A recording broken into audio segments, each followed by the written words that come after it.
Police के हाथ बहुत लंबे होते हैं। धाडमध्ये हप्तेखोर गँगची पोलिसांकडून धिंड। धाड येथे व्यावसायिकांकडून हप्ता मागणाऱ्या गँगवर पोलिसांनी कठोर कारवाई करत आरोपींची गावातून धिंड काढली।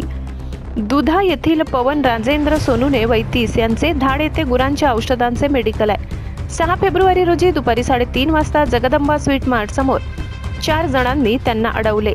धाडमध्ये व्यवसाय करायचा असेल तर हप्ता द्यावा लागेल अशी धमकी देत मारहाण करण्यात आली। या घटनेनंतर धाड पोलीस ठाण्यात गुन्हा दाखल करण्यात आलाय। तपासादरम्यान काही आरोपींनी 2 हॉटेलात जाऊन हप्त्याची मागणी केल्याची माहिती समोर आली। यामुळे व्यापारी व नागरिकांमध्ये भीतीचे वातावरण निर्माण झाले होते।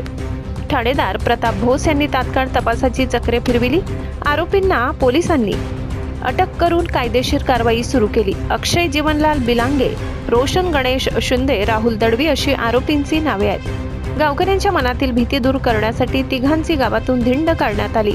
मुख्य बाजारपेठेतून काढलेल्या या धिंडीमुळे नागरिकांचे मनोबल वाढले। धाड पोलिसांच्या या धाडसी कारवाईचे सर्वत्र कौतुक होत आहे। पोलीस टाइम्स मराठी न्यूजसाठी मुख्य संपादक जावेद शहा।